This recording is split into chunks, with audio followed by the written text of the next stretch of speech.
And Nice. it's setting up. It's setting up. It's setting up. I think we might be live. It's happening. Hey, we are Yes. live on the Book of Faces. Okay, here we are. I tell you, it's something new every week. Thank you all for your patience. Thank you, Dr. Tursha, for your help. Yes. Every week is something new. Every week. I have a plan every week, folks. And I'm like, yes. So I'm going to 5 minutes before, because it seems to take about 5 minutes to get everything kind of just right. And then boom, what happens? Can't commit. Everything. It happens. So, because I don't like being late. Oh. But here we are. So we're going to get started. Apologies for getting started after the hour.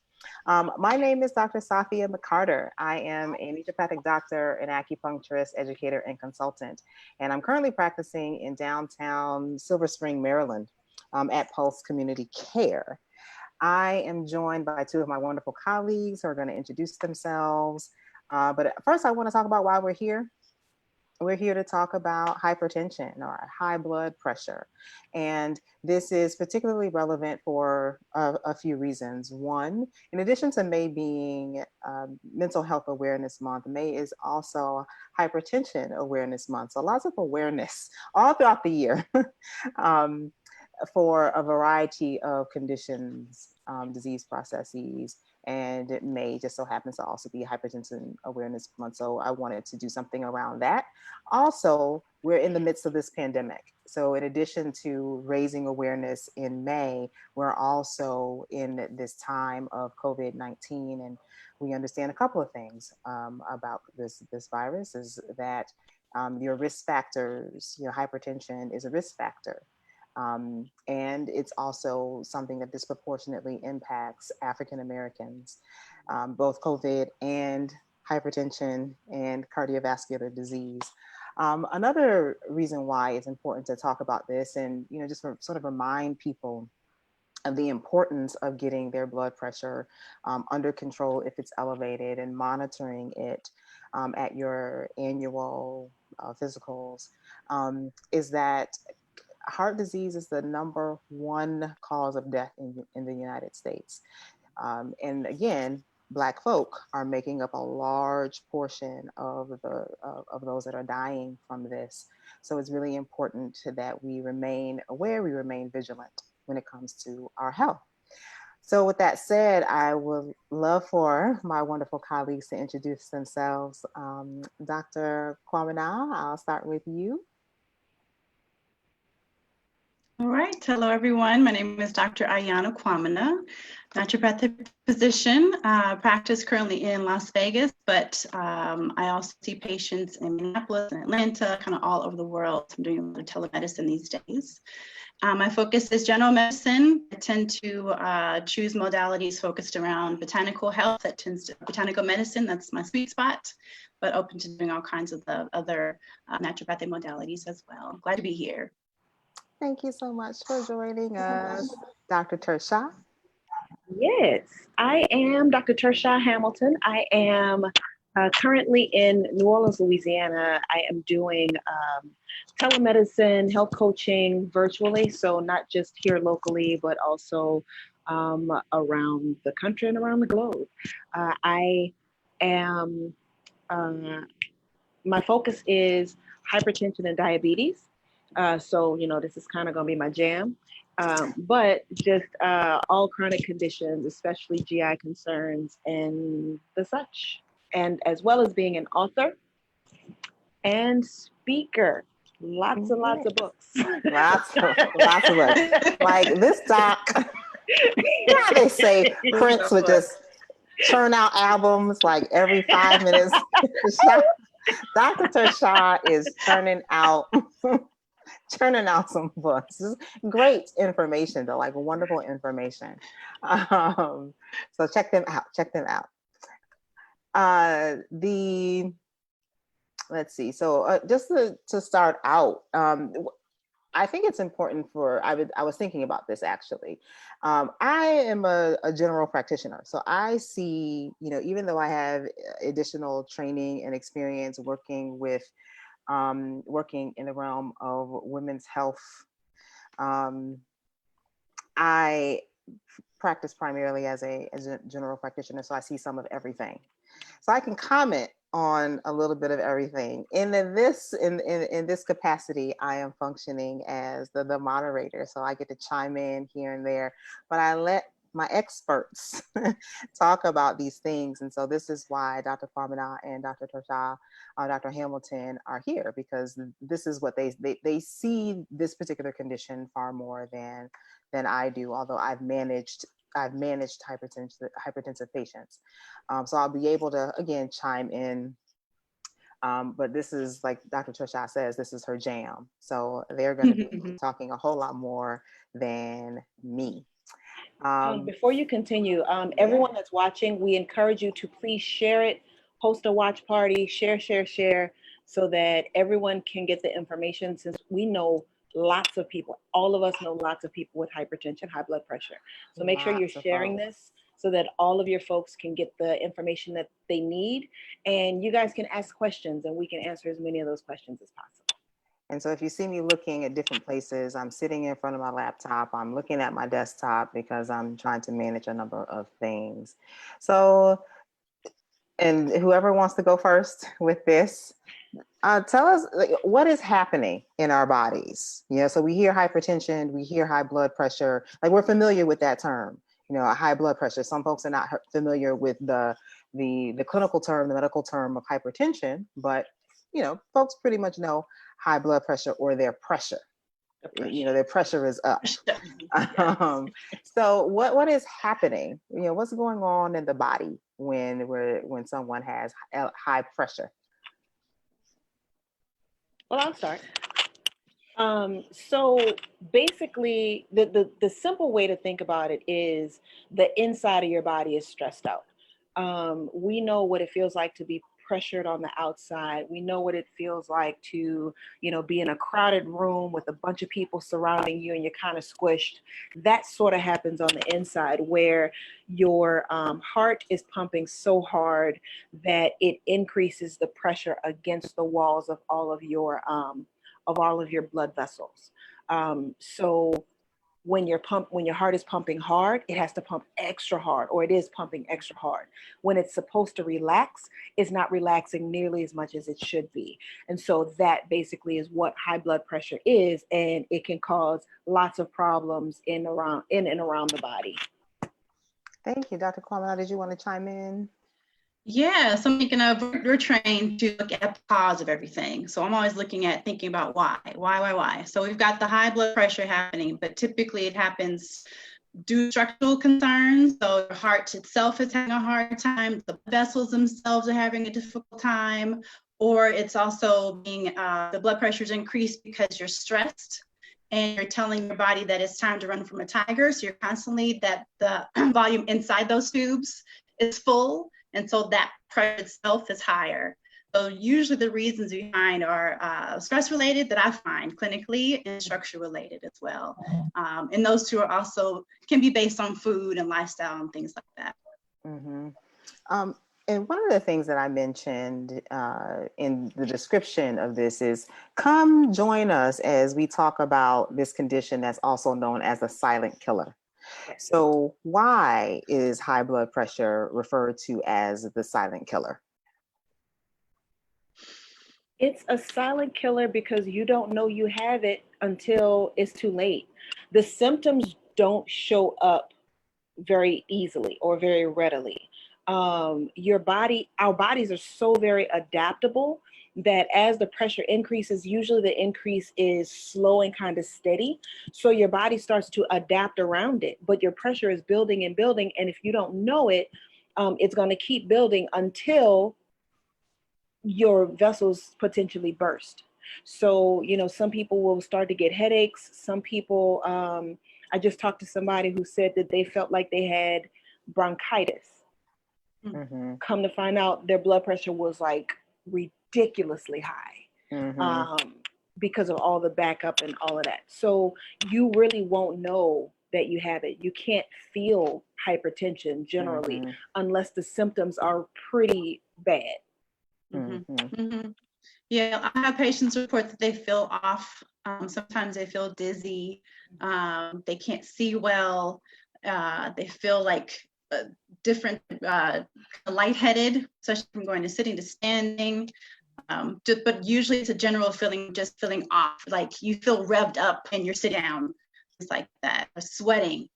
More general, more subtle signs initially. And again, Dr. Tursha, do you go by Dr. Tursha or Dr. Hampton? How should we refer to you? Whichever one people say. So. You can see, like Dr. T mentioned, usually you're not trained to notice those signs of just kind of feeling off until the cup has, your wellness cup is run over, and now all the alarms are going off in your system at the same time. And so we just don't know to look out for those more subtle signs. So your body's giving you signs, but you just don't know necessarily to pay attention to them. Right. And I think that's really important because many of the folks that I have encountered clinically, there is a disconnect. And I think until you, I don't know, I think I was much more connected to what was happening in my body and being aware of that. Definitely once I started medical school, and that just increased exponentially as I was going through. And now on this end, I'm like, oh, I'm sensing this. Then let me do an assessment. And I'm able to do a bit of an assessment. I try not to doctor myself. But there are some things that I can recognize because of my background, because of my training, that I'm able to check in about and be aware of. But not everyone has that connection, and I find that is that can be a bit of a challenge, because some things will be attributed to an elevation in blood pressure that may not be the case. And so I'll have folks that say, yeah, and this is typically, well, not typically, every person that I have managed with hypertension that decided not to take their medication for one reason or another have said this: oh, well, I know when my pressure is high because the A, B, or C happens. I get a headache, I get dizzy. Basically, primarily it's I get a headache, I get dizzy. Right. And I explain, well, okay, that can happen. However, that's not going to be a reliable indicator of your blood pressure. You could be dizzy for other reasons. You could have a headache for other reasons. You might be hungry. You might be thirsty. You might be tired. So if you're not in the habit of, connecting, I'm experiencing this, what is going on in my body, then it can be really easy to brush it off and say, oh, well, when my pressure gets high, I get my headache, I do, such and such. And one of the things that I think is important is that it's not just about your blood pressure being elevated, but how high it is. So let's talk about that. Before you move on, the other thing to keep in mind is that you may have a headache sometimes when your blood pressure is high, but that doesn't mean that you're always going to have a headache. Exactly. When your pressure is high. Exactly. And so, if 1 out of 2 times you have a headache, what about the other half of the times that your pressure is up? And so that is a great indicator. If you know your body well, then do know your body, but make sure you're testing, because that might not be the only time your blood pressure is high. And so then you're missing something and putting yourself at greater risk of harm. Right. Thank you for that. Absolutely. So what do you all, how do you manage that? How do you deal with that? I have a whole come to Jesus conversation with my patients, especially when they're not taking their medication and they're just like, nope. So we have a whole conversation. Right. I believe in scare tactics. But I want to know from you also, what do you say about that? So Dr. Turshá, you just mentioned, it's not always the case, so it's not always reliable. always a reliable indicator. What else is a part of your conversation with folks? Part of my conversation is that, well, honestly, first of all, it depends on the person that I'm talking to. Yes. It depends on the relationship, because some people, I look at them and be like, no. Not with the pop. For real, like you have to speak to people in ways that they hear you. Yes. Be like, oh, yes. you know good and damn well that, and and I'll talk to them that way. Some people need to be coddled. Some people need me to frame it in biblically, like that's the first thing. So understanding who I'm talking to and trying to frame things in terms that they understand is going to be the first key. But then, like repetition, just like when we were in school, repetition is key. People hear things, but they don't always hear it. So they're like, well, but that doesn't work like that. It doesn't always work like that. That doesn't always work like that. I said that doesn't work like that. Did it work like that last time? No, because it doesn't always work like that. So that'll be a big key. Just making sure that I repeat what I've said and speak to them in a language that they hear. And sometimes it's colorful and I have to cuss. True. Great. Well, I haven't gotten to that point yet, but depends on the patient. Definitely, it really depends. See, that is absolutely true. There are some folks that are not going to take the come to Jesus. They're not going to hear that. That's going to trigger them in some kind of way, and you can, you can just tell that, being present with that person, and other folks that is what they need, and then other people. I can recall one instance where we started out and we had a timeline. I said, okay, at this point, we're going to have a come to Jesus. I'm going to be nice to you for the next 4 to 6 weeks. But at this point, we're having a come to Jesus. You told them that? I did. Awesome. And at that point, when it came to that point, we had our come to Jesus. And they were like, okay, because you told me, because you explained to me. And it was in line with what they were ready to hear. They weren't ready for the come to Jesus, 4 to 6 weeks prior to that. They were later on, and they appreciated my willingness to work with them. A question came up actually. Oh, Dr. Quamina, were you going to say something? Oh, I was scratching my eye, but I wanted to mention I find that it does help for me that I've done a lot of experience, about 5 years in health coaching, and I found that lifestyle changes work best with small, steady changes that feel really manageable. And a lot of times we focus on the scaring part of, you're going to die if you don't do this, you're going to die if you do this. So they get focused on the dying part. And that disempowers them. So they just are like, they tend to freak out, and I'm not ready. I can't do it. It's too big to manage. Right. So I slow it down, do a little bit of education, a little bit on information on doing self-checking. This is your body still. You have control over it. As you know, when it's all said and done, and here are some things to check out for in general. But also, let's try. Do you have a blood pressure cuff at home? If not, get one today. Check in with me after you've gotten one, because I will be checking for you, those small steps. And then let's check it every Monday for the next 3 weeks. So you get into the habit of this new thing. And I write that in their treatment plan. Every Monday you're going to do this. We talk it all out. So we have basically signed a verbal agreement in air that you will be going to the store, making small steps, getting that blood pressure cuff, and checking. So you kind of know this is a natural thing. This is a part of your life. It's not this horrible, scary thing that's going to run you over tomorrow. Like you can handle this too. So that kind of helps. Right. A friend of mine just said, open your Bibles to the book of blood pressure, chapter 1.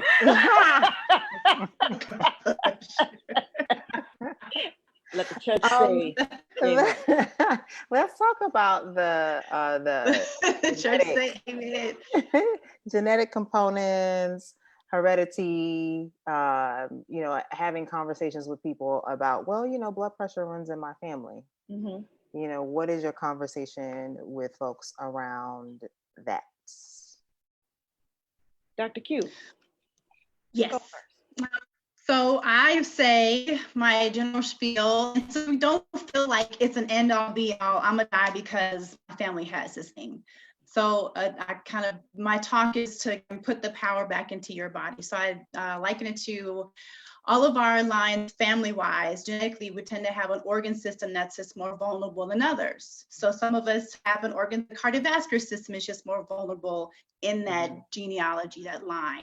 Or your nervous system is more vulnerable, your hormones, because your mom tends to have hormonal imbalances. So just to kind of normalize, just so you know, okay, grandpa had high blood pressure, my auntie had a stroke. So this is the organ system that I need to pay more attention to and give more support and love to, because it needs so it can work alongside the other organ systems. And that tends to, again, give them a bit more something to grasp onto, and it takes away the blame, the guilt. You now have something that you can work with to just work with, again, put you more in the control position. Dr. Tursha? Sort of the two ways that I address it. One is a quote that I heard. I think I heard this while I was in school. Don't remember who said it, but they said that heredity loads the gun. What you do pulls the trigger. Just because you have a condition doesn't necessarily mean you're going, or just because you have a genetic predisposition to a condition doesn't mean you're going to develop it. And if you do develop it, it doesn't necessarily mean you're going to have the same outcome as your family, unless you do the same things that your family did. You are much more likely to get a chronic condition that your family had if you're doing the exact same things. And so that's when your habits, your traditions, like all of those things come into play. If you're eating all the exact same things, if you are exercising the way they did or not, if you are partying the way they did, if you're drinking the way they did, if you're living in the same neighborhood that happened to have the factory down the street, that is putting you more at risk for developing the same diseases. Not to say that there are not some, genetic hypertension that is just gonna be there regardless, but most people don't have that. Most people don't have that. And so, the first thing to do is let's change the things that we can change, clear the slate, see what's left, and then move forward with that. Right. And so just to get a little bit more technical for just a second, when you said most people don't have that, that makes me think of the types of hypertension. So primary hypertension, it may also be called essential hypertension or idiopathic hypertension. So those are equivalent. So primary hypertension and then secondary hypertension. The vast majority of the cases of hypertension are due to primary. So there's nothing that you can point to, no systemic disease that's causing the hypertension. It is a combination of, dysregulation of blood pressure, and then, like Dr. Tursha just said, the environment. So what is your environment? So it's your external environment, what's your internal environment, which you have a great amount of control over. Secondary hypertension is just that. It is secondary to something else. So you have high blood pressure because there is this disease process that's going on. And again, the vast majority of the cases of hypertension fall into the category of essential or primary hypertension, where it's not because there is this disease process like a tumor or diabetes or kidney disease that you have that's been impacting the regulation of your blood pressure. Right. So I say that because when we talk about these chronic diseases, hypertension being one of them, one of the things that I love about naturopathic medicine and why I chose to pursue it is because of the power that it gives back to the person. So I feel, in conversations that I have with folks that I've managed around hypertension, there's a loss of power that they feel they have over their health because, like, oh, it runs in my family, so there's nothing I can do about it. And that's not generally the case. It takes, like Dr. Quamina was saying, consistency. So sustainable, manageable changes that you do consistently. And it also depends on when we catch it. And, Right. so where you are in that disease process, and, so it, there, there's some power that you have. There's some ability that you have to, direct your path when it comes to this and other disease processes. And it's important to mention that diabetes, well, diabetes as well, but Yeah. hypertension and diabetes actually are diseases of lifestyle. They're Right. literally, when you look up diseases of lifestyle, these are two of the main disease conditions that are considered diseases of lifestyle. So you're talking about consistency. Um, these are things that you consistently did that contributed to your blood pressure getting high. But that also means that you can consistently do something different for you Mm-hmm. to get a different outcome. And so, the Yes. reality is we are we are helping to further our disease processes a lot of time. But the reality is also that we can take our power back and start to consistently do some things that will improve our health over time. Yeah. Absolutely. So a question that I'll often get, not just about hypertension, but about any and everything, is, "Oh, Safia, you're a naturopathic doctor," or whatever it is they may call me. Is there an herb for I knew it dot was dot coming. dot? And and sometimes I'm a jerk and I'm like, "Yep." And then walk off. And then, but I'm like, "Well, yes, theoretically, yes, Sure. yes." Um, how do you all handle that question? I'll come back and clean it up. I'm not typically a jerk. But jerking No, can be so no. fun. But how do you handle that? So, I guess what I'm getting at is, I will encounter folks that, they want to address their health concerns in a more natural way. They've tried a number of things conventionally that may not have worked, or they saw someone else, or maybe they've experienced previously, I took this medication, I had lots of side effects, or so and so took this medication, I had lots of side effects. So, is there something I can do naturally? And again, it's going to depend on that individual, as Dr. Tursha mentioned. And that's what I say. It depends. It Mhm. depends. It may not be safe. While there is an herb that exists, it may not be safe for you at this time, and Right. you need to stay on your antihypertensive medications. Like, don't come off of them. Don't play around. Don't No, skip a please no. dose. Please no. Right. Stay right No. there and take your No. pill while we're working on some other things, and then we can adjust. So that's typically how I approach that when I get the sense that someone is wanting to exchange a pharmaceutical agent for an herb. It doesn't always work that way. So how do you all typically approach, is there an herb for dot dot dot? I say yes, there's lots of herbs, there's lots of things you can do. I, for one, say across the board, I don't like doing drive-by medicine. I don't do a la Yes. carte medicine. So I much prefer to focus on your particular situation so I can create a particular treatment plan just for you as you see fit. Now, because I want to be able to give you the best health, best assistance what your needs are right now. And also, like, you can't just substitute one for one. That's not how our medicine works. Right. It's about taking the full body. We're all a whole lot of organ system, lots going on. So you want to take your body fully 360 and learn about how it can assist you from, again, your diet, your lifestyle, your sleep, your stress levels, your exercise, specific supplements that I throw in also to assist you, but not to fix you. That's not going to happen. You have to kind of teach and train your system to work effectively on its own as a whole system, as a whole training course, as opposed to just throwing something at you, because it's not going to be long lasting. That's not how our bodies work. Right. The way that I approach it is that there is no one particular thing, because Mm-hmm. just like everybody looks different, everybody has a different reason for having any particular thing.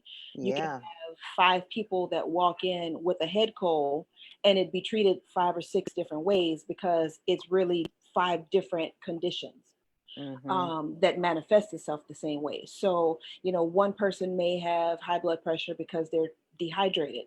One person might have high blood pressure because they don't sleep well. One person will have hypertension because they're eating foods that their body just really doesn't like. Somebody is way overstressed. Somebody's kidneys are damaged because they were in a car accident, some months ahead of time. So I can't just give you a kale sandwich and expect all of that to be fixed because all of that is not the same condition. It's manifesting in the same symptom, Right. but that's not the same condition. Right. So no, there is no one way to do it. Now, we all might start similarly, right? Like I'm going to clean up everybody's diet because that's sort of the foundation. Yep. I may give the basic supplementation for everybody, might give everybody a good quality multivitamin and a good quality fish oil to start them off. But after that, there's really no one way to treat anything, not naturopathically. Right. And even conventionally, it doesn't work like that. That's why they start with the HCTZs, the water pills. And if that doesn't work, then they go to the ACE inhibitors. And if that doesn't work, they add another ACE inhibitor, or they add an ARB, or they add a beta blocker, or they add a calcium channel blocker. Like they are adding all of these things because the first thing or the first 2 things didn't work. So it's really the same thing. We're just not used to seeing it when we're talking about herbs or manipulation or hydrotherapy or acupuncture or anything like that. Exactly. And I think that's really important, this individualized approach, and something that I really want folks to understand about naturopathic medicine is that it is truly individual. It is very, very specific to you as an individual. And so it's not that, what I'm doing for you is going to work for somebody else in the same way, because like you just mentioned, there are different things happening in these folks. And so it really takes sitting down, having an appointment, whether it's, having that face-to-face time, that one-on-one time, and not just, a message in my inbox, or just or on a Facebook page, like, hey, hey, so like it's really just more involved. It really is more involved, than that. And it's really important. I think, like, I like that you mentioned how, the similarities with our approach with conventional medicine. Like, our tools may be different, and that also depends on where you live. In Washington State, I was able to prescribe. Here in Maryland, I cannot. So I have to, I'm relying on my naturopathic tools, because that's what I had access to being in this state versus in Washington, where I had an even greater, array of tools. But it's really important that people understand that it is unique to you, and it's worth taking the time to investigate what's going on in your body and in your life. Let me mention one more thing. Well, 2 more things. One, for everyone that's watching, please, if you have not already shared the video, please share it. We thank you. But the other thing is, even if everybody comes in because of stress, because stress manifests itself differently in different people, we still have to treat it differently. Like, there are a multitude of herbs that we use for stress. They're called adaptogens. There's a multitude of adaptogens out there. But do we need the adaptogen that is more stimulating? Do we need the adaptogen that's more relaxing? Do we need the one that's going to support your nervous system? Do we want the one that's going to support your sleep? Like, there's still, even within that, there are differences. So again, be consistent, be patient with your body, be able to pivot, and know that we're literally trying to figure out what's going on with your body, and it's going to take a while. Mm-hmm. You mentioned something that was very important. You said be patient with your body. Mm-hmm. So this is we're talking about a chronic disease. It doesn't develop overnight. Generally, this is something that's caught in middle age. So around my age. But it's like we said, the majority of people have like primary hypertension, which can be due to a number of things that are happening over a period of time. So it's not necessarily reversible in in a day or two. It took time to get to this place. It's going to take time to move away from that place, and that's really important for people to understand. Yeah. So I like to have conversations regarding managing expectations. Mm-hmm. Expectations, right? Yeah, I was going to say that. I tell patients that you don't want it to be a quick fix. Our bodies don't work well with quick fixes. Our bodies will have another level of imbalance and stress rebounding from this quick fix that just happened. You want it to be sustainable and long lasting. So you want to train your system slowly and steadily to reach another level of norm for them, another level of homeostasis, and then it stays. So if you do something quick and jolting the system, it's not going to stay. You're going to be going back and having other issues. So you want it to be like something that your body can handle. Also, I wanted to add to something that was said earlier. Oh, so you also want to, I want to approach your case as you are at today. So even though I saw you a couple years ago, don't assume that you can go ahead and take that same protocol and just grab the same thing I told you to get. Right. Because things have changed. Even a year, things have changed. Who are you now? How has your environment changed your internal organs now and changed your internal balance now? What's your eating habits like? Lifestyle tends to be the biggest one with time. So you've moved, you've got a new job, your kids are older. Something's happened with your car, so you're stressed out about that. You have to look at your picture as it is right now. So that's why it's important to come see me a year later so we can see how your case is adjusted. Absolutely. Absolutely. A couple of things that I want to try to remember to say. Again, I get folks that are like, yeah, so I don't want to take medications. Yeah. And I just say, okay. I say, okay. And then, we have further discussion, and, I have to explain to them, like, coming to see me does not mean that I'm going to tell you to not take your medications. In fact, because of the way that I practice, I tend to be more conservative anyway in how I practice.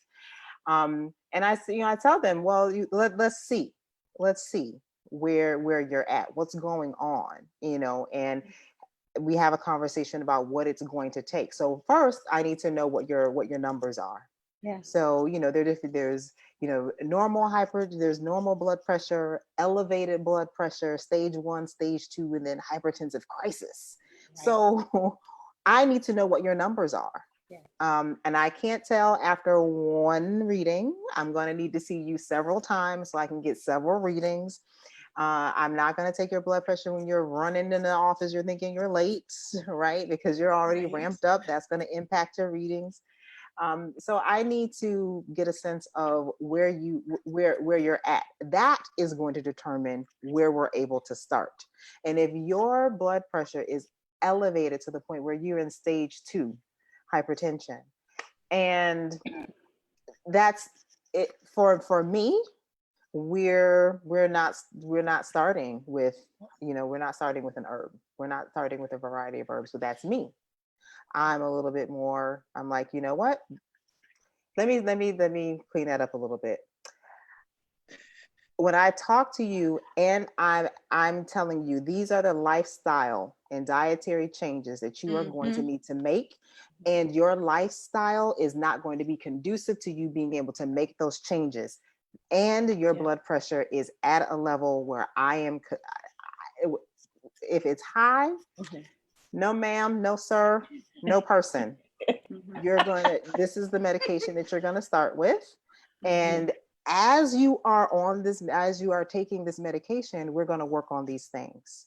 And I ask people, what's going on in your life right now?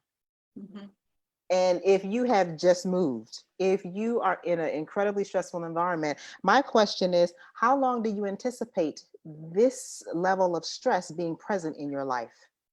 And if you tell me 6 months or a year, then okay, then we're starting this medication. We're going to go through that same stepwise process. Now, this is when I was in Washington State, I could prescribe. Right. So let me say that. I'm in Maryland. I cannot prescribe you medications.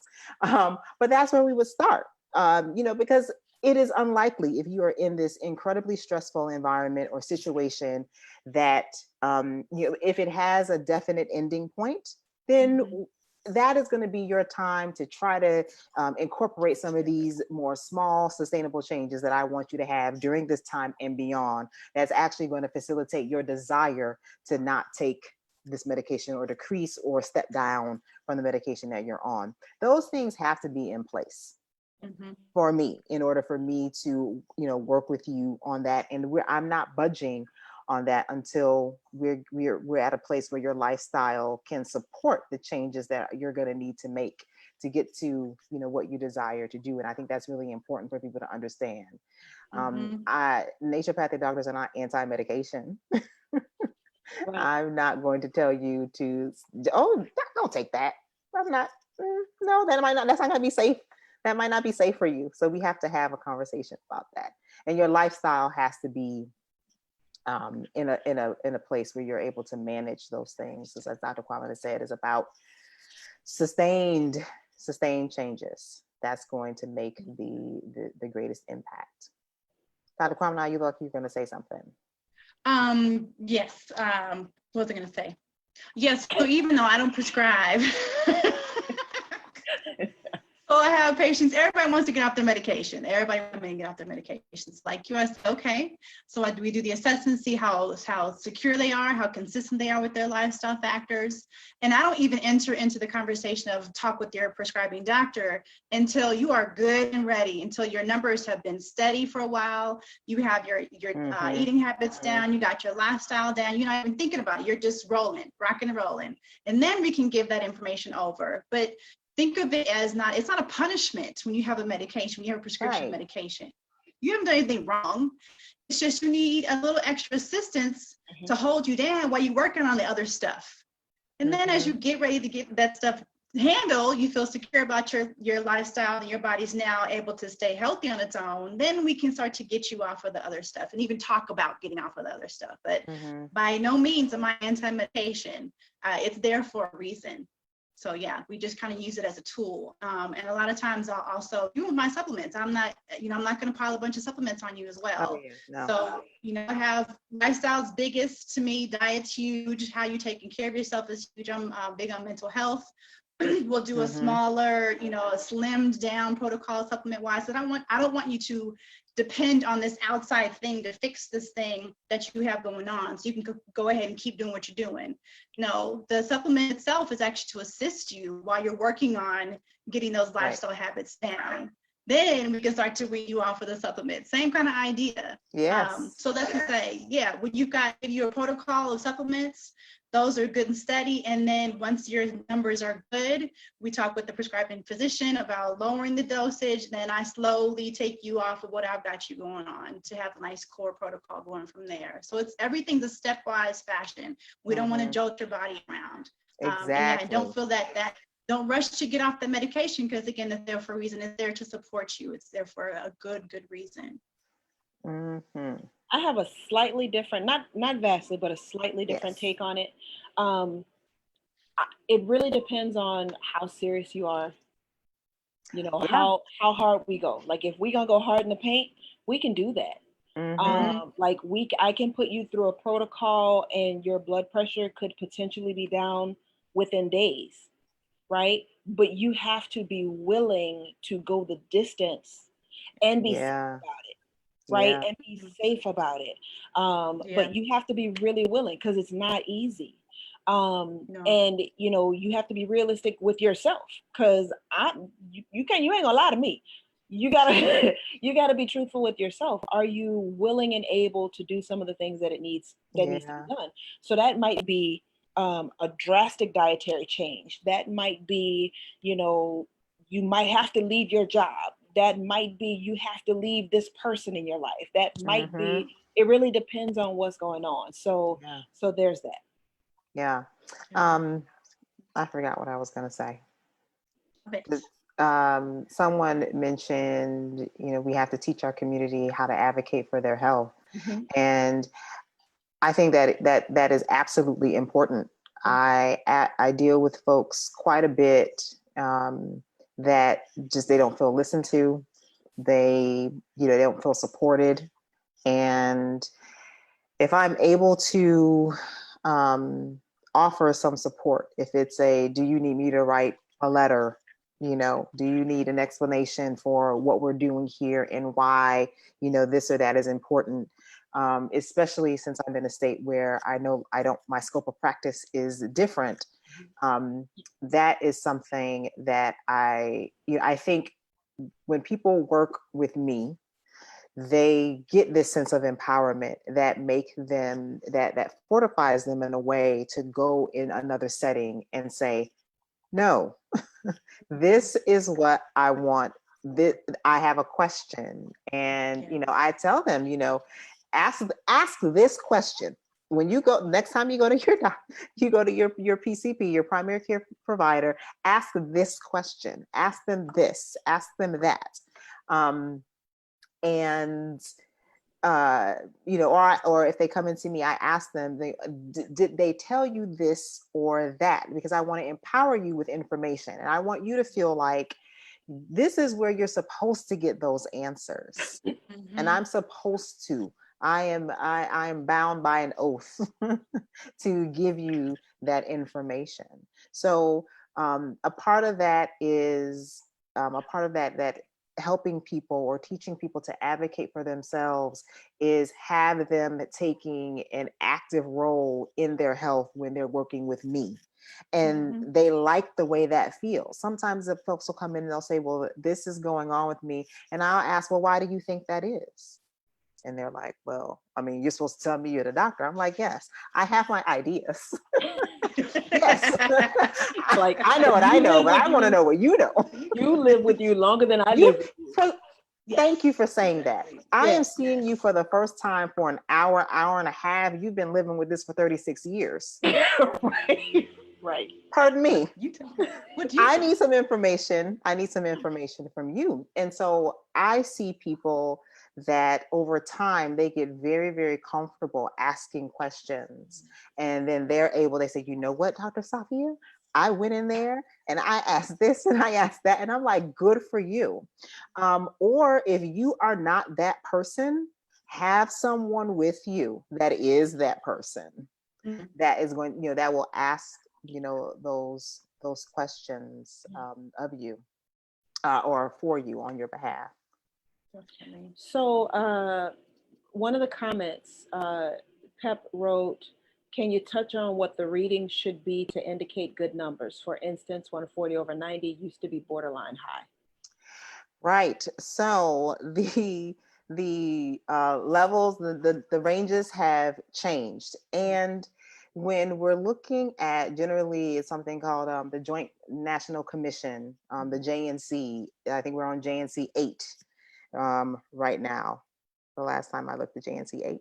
Anyway, the American Heart Association. So normal hypertension, and listen to the words because they matter and they make a difference. So normal is considered less than 120 and less than 80. So 120 systolic, 80 diastolic. So systolic is that top number. Generally 3 digits, but the bottom number can be 3 digits too. Not good. Right. So top number less than 120, bottom number less than 180. That is considered to be normal blood pressure range. When your blood pressure is elevated, you're between 120 to 129 top number and less than 180. So we're still at the less than 180, but the top number is a little bit higher. Less than 80. Less than 80 on the bottom. 80. Yeah. Then Stage 1, 130 to 139, top number, or 80 to 89. So you can be at less than 80 for stage 1, but be your top number 136, 138, and you're still in stage 1 hypertension, right? Even though that bottom number is in the normal range, your top number is not. It's elevated, so you're in that stage for where that number falls. So that's why I was saying listen to the language, because we change from and to or. Stage 2, 140 to 149, and the bottom number is higher than 90. Hypertensive crisis, so that's stage 2. So again, it's 140 or higher, or 90 or higher for the bottom number. And then for hypertensive crisis, the top number is greater than 180. The bottom number is, so you have and or, so language changes again, and or, so higher than 180 on the top, and or higher than 120 on the bottom. So again, if you just Google JNC8, American Heart Association, you can see these categories. Where your blood pressure should be is going to depend on a number of things, if there are any other disease processes going on. So what's going to be a target range for someone that is diabetic and has hypertension is going to be different than someone that has no other chronic disease. Someone that has kidney disease, their target blood pressure range is going to be different. If you're older, your target range is going to be different as well. So again, you can have these numbers. It's really important to have a relationship with a provider that's going to be able to monitor you over time and answer these questions as they come up. And also, if you're monitoring your blood pressure, you need to be aware of these numbers as well. Beautifully stated. Thank you. You're welcome. So Tamasha wrote, I know it helps when patients hear it, hypertension and treatment, explained in detail the way you're explaining it now versus hearing you have hypertension and now you had to start on meds. Patients trust the doctor even when patients don't listen, but to have a dialogue is very essential. And it's also the aha and the clarity moments for patients and clients. Teaching is essential because understanding helps. Absolutely. Oh, absolutely. Absolutely. Yeah. I bring out books and pictures. Yes. I'm like, ooh, do you want to see why? Do you want to know why? Right. Let me show you why. Let me show you. Medical book. Right story, here. Right? So, I have my netter and I have the pages in page protectors. I'm like, I'll be right back. And I run out of the room. I go to the front office and I come back and I'm like, here. And folks are like, oh my gosh, that's where that is? Oh, so it's really interesting. Education is, it's one of our principles. Docere, and it's also as a former present educator, or someone with an education background, that is incredibly important to me. Like I am very committed to people understanding what's going on with their bodies. I feel like that in and of itself is empowering. Because many people, they will be given a diagnosis, they will be given instructions, and they won't really know why or what's going on. And my question is, especially when, they come to me and they say, well, my primary care doc said this. And this is more specific to being in Maryland, since my role is a little bit different as an ND. And I said, well, do you know why they said that to you? And they're like, no. So, well, let me explain to you why. And then they're like, oh, okay. So I think that understanding is a way of empowering the patient, but or the person, but it builds rapport, it builds that relationship, it builds trust. And I think that it increases compliance, or adherence to whatever your treatment plan is, because they know exactly why I'm asking them to do this, that, or the third, and they're more likely to do it because they actually get why they're being asked to, make changes. Yep. That's what I was going to say. It makes my job actually easier when I educate you what the processes are, what's happening in your body. Because we're there for an hour and a half, which is longer than a conventional doctor, but it's still an hour and a half in a month. So Right. you're with your body the rest of the time. So Right. you know what's happening. You know what to watch out for. You know physiologically what's happening when you do this thing, what's going to happen after that. Then you can make small educated changes and decisions during that time. So then when you come back and see me, there's lots of little subtle changes that improvements that have been made. People will say, I'm sleeping better and I haven't been working on that. And all of a sudden I want to change my diet and I'm consistently doing that more beneficial for you. So you're then wanting to do more things because you're excited and you're involved in your own life. So yes, you're definitely more empowered. And it kind of give you more education and more tools to work off of while you're on your own. Right. And, personally, I feel like, as I mentioned before, it's important to speak the language people understand. Yes. So even though I might explain something brilliantly, if I didn't say it in a way that you get it, then you still are not going to get it. So yeah, definitely having conversations with people and trying to understand how they understand is going to be helpful in getting people to follow the protocol. And if they decide not to follow the protocol, they've made a conscious decision and they actually had to think about not following it because they now understand. Right. And I think what's really important is, your ability to be present and to know when you're getting a versus Right. Right. So there's a difference between and I'm like, my question is, do you understand? Like, what is your understanding of what I just said to you? Is a question that I'll ask. What is your understanding of what I just said to you? And or if I notice, so because I've noticed, I'm just getting sort of this like that's either my indication that I'm talking too much. I have a habit of doing that because I'm giving so much information and it's just like information overload and it's just like please stop talking. Then I know I have to go back and tighten things up, or they're not understanding me.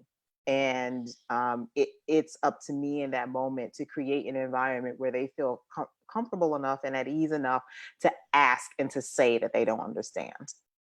I want to interject. I want to say, regardless of the provider that you go to, any of you watching, regardless of the provider you go to, if your provider is speaking to you and there's a term you don't understand, there's a condition you don't understand, there is anything that you don't understand, stop them right then and get them to explain it to you. That is in and of itself is very empowering. Yeah. If I say a word, if I say hypertension and I'm just going on and you're like, doc, what is that word you said and what does that mean? Like, oh, I'm sorry, that means high blood pressure. And then we can continue on because you'll be able to hear everything else I've said after that instead of trying to think, what does that mean? What does that mean? And you've missed a bunch of the conversation. Yeah. Sure that you are taking a more active role, even if it's baby steps. If you don't feel comfortable, that's okay. Baby steps. Like I said, if somebody is speaking and there's a term, a phrase, a condition that you don't understand, ask them for clarification, ask them for a handout, ask them for a website, ask them for a nutritionist, ask them for a nurse to come explain it, ask them for more clarification. And that is something that really hit home for me. I had a gentleman, this was some years back, elevated blood pressure, and I kept using hypertension. And he's looking at me, he's like, I don't have hypertension. And I'm like, well, sir, yes, you do have hypertension. And we just sort of kept going, around in this circle. And I'm just like, well, what do you mean you don't have hypertension? Yes, you do have hypertension. And then finally, the light bulb went off and I heard my professor, in the back of my mind say, use language that people understand. Use language that people are using. Like if you're working in a particular community, use the language that they use, so that there's an understanding between you two. And I said, well, what do you think I mean when I say hypertension? He He said, well, it's like I'm hyper or something. And I was like, oh, that's not what I mean. What I mean is high blood pressure. He was like, oh, my pressure is high. The pressure. And then, and then that was from then on that, I'm using, high blood pressure. So now I find that when I'm talking, and even like I've noticed it during this live, I'm like hypertension, high blood pressure. It's sort of this automatic thing that happens now from that experience. Like folks will, and it's not your job to know, right? This is not what you studied. So some of the terminology is going to be foreign to you because it's not in your wheelhouse. Not the language that you speak, right? Exactly. But this is the second language, or whatever number language that we learned because of our education, and it is literally another language. I actually got a question earlier today that I wanted all of us to address. Someone sent me an email and asked if there was any way that white coat hypertension can be treated. So for those who are watching, white coat hypertension, white coat high blood pressure, basically your blood pressure is fine or your blood pressure is stable when you're at home, when you're doing all the things, but as soon as you go into the doctor's office, your body clams up and your blood pressure rises. So what do you guys tell people for white coat hypertension?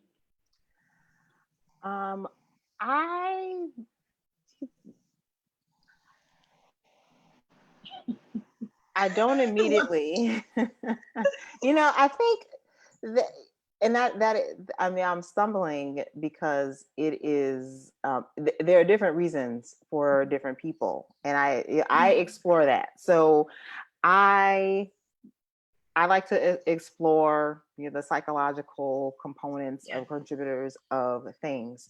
So I'll ask them, about their experiences seeking care, or receiving care, and what that's been like.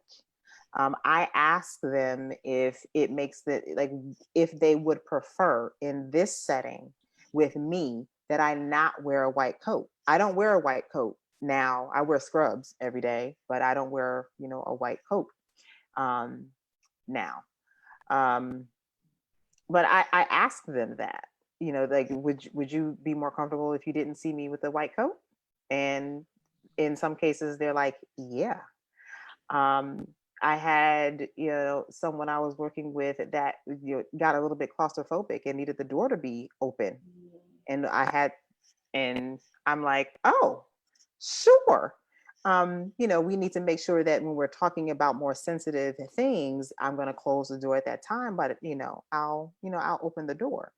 So it's like, though that's not depending on the setting, I'm in a private clinic. So that was something that I was able to do. I was working on a day that no other practitioners were there.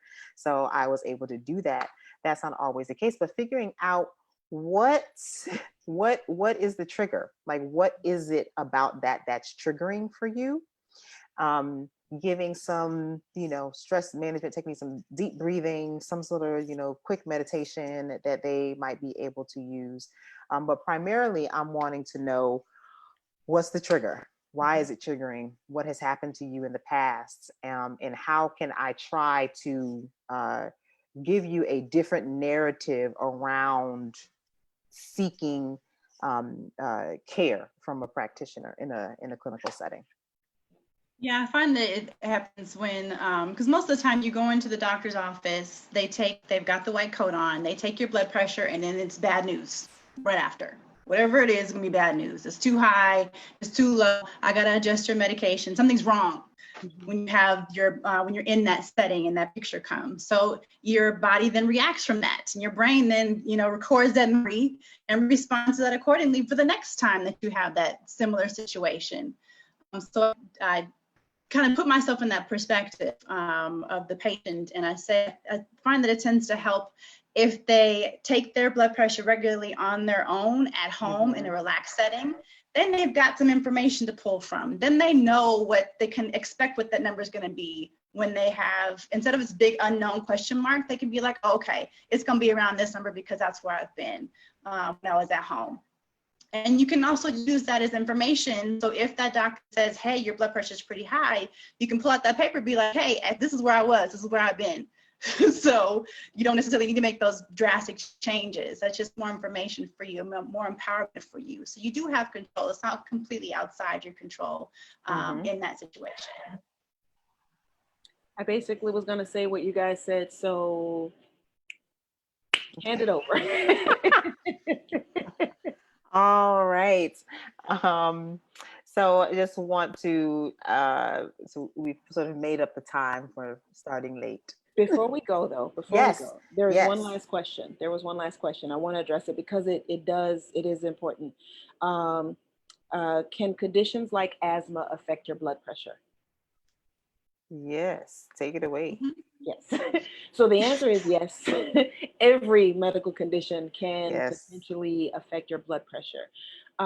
So with asthma, think about asthma as inflammation and a tightening of your throat, a tightening of your windpipe, right? Anytime there's a tightening in your body, there's increased stress and pressure. And that will translate in the rest of your body as stress, pressure, I'm in danger, we need to run from the bear, right? And so if you are actively in an asthma attack, if you slammed your finger in the car door, if you are, about to take a test and you are not prepared for it, if you are in traffic, if your blood sugar is very high, all of those things are stressful to the body. And so all of them can cause your can cause your blood pressure to be elevated, can cause your blood sugar to be elevated as well, but it can cause your blood pressure to be elevated. So the short answer is absolutely yes. And then specifically for asthma, if you're taking, depending on the pump you're taking, it can also increase your blood pressure. Like it can increase your heart rate and your blood pressure. It's basically like adrenaline, right? And so that's going to speed everything up and tighten everything up. So the short answer is yes. Right. Yes. And Dr. Turshá, you have an announcement. We're going to wrap up here because it's getting later. It's later, here than I think it is for the two of you. Yes. Yeah. So, but you have an announcement if folks want to know more about hypertension. Yes. So I am hosting the Healing Hypertension Holistic Health Summit, June 15th through 21st. So June 15th through 21st is the Healing Hypertension Holistic Health Summit. I have 19 amazing experts in holistic health that are going to talk about ways that they have worked with patients and clients in reducing their blood pressure. Many times they're able to help people's blood pressure come into the normal range. Many times they've been able to help their patients or clients to eliminate their medications. But again, the patients have to be consistent with what they're doing.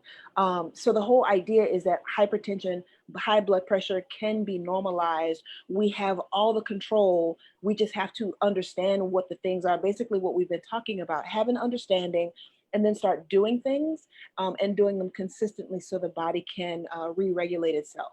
So if you are interested in hearing all of the 20 speakers talk about ways that you can heal hypertension, go to healinghypertension.com. That's healing, HEALING,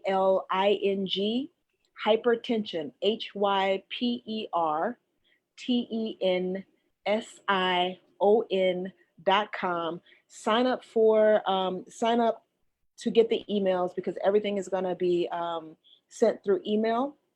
And again, those dates are June 15th through 21st. And Dr. Quamina is one of our expert speakers in the summit, along with many others. So y'all don't want to miss it. It's completely free. So sign up, tell all your people that, sign up and tell all your people. So I'll be posting as soon as I get a flyer. I'll be posting that on my Instagram. I'll be posting that on my Facebook pages as well. So you can get all kinds of wonderful information. And again, just to wrap up, remind folks of where they can find you, both in person and in the internet, on the internet, on the interwebs. That's what this meant. The interwebs. International sign for interwebs. Yeah. Interwebs. All the places in all the world. All the places, all the places. Where can people find you, Dr. Quamina? So at the start of the coronavirus, of COVID, I went to all virtual. I was doing part-time virtual and part-time telehealth, and now full 100%. So you can find me online. My business is Indigo Wellness. So I'm at indigowellness.net. I'm also on Instagram at indigowellness__. It's indigo__wellness. And also on Facebook at Dr. Quamina ND. I'm very accessible, so if you have questions, I also do 15-minute consultations. So if you're just questions on, are we a good fit? What do you do? How are you different from a conventional doctor? I've got this thing I want you to take a look at. We can have that conversation. You can approach me as you would a regular person, because that's what I am. I just have a certain set of education and skills. So I don't want you to be afraid to ask questions and to check it out online as well. Wonderful. Dr. Tursha, where can folks find you?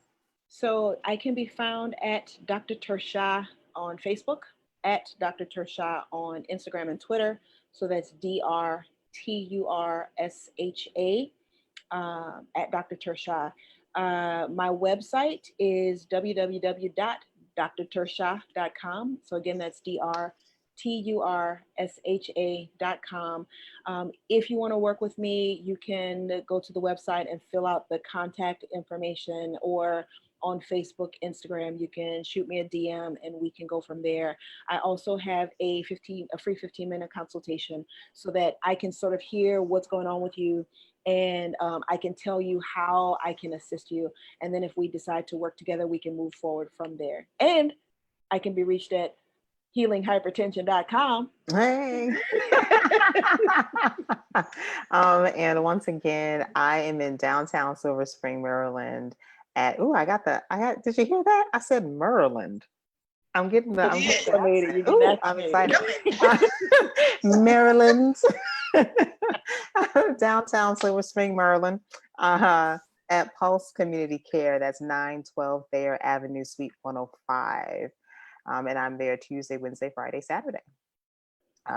Discoverthepulse.com is the website, so you can find out more information about the services that we offer. As I mentioned, I'm a naturopathic doctor and an acupuncturist, so you can see me for acupuncture or you can see me for naturopathic medicine.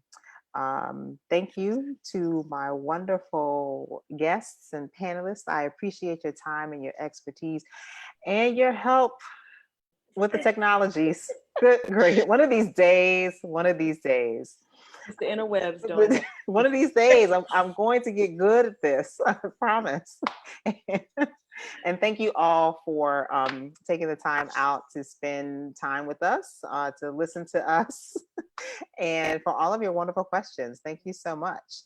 I would like to encourage everybody who watches it on replay, send us messages. If you have any questions, like if any questions were spurred from this talk, send us questions, any of us.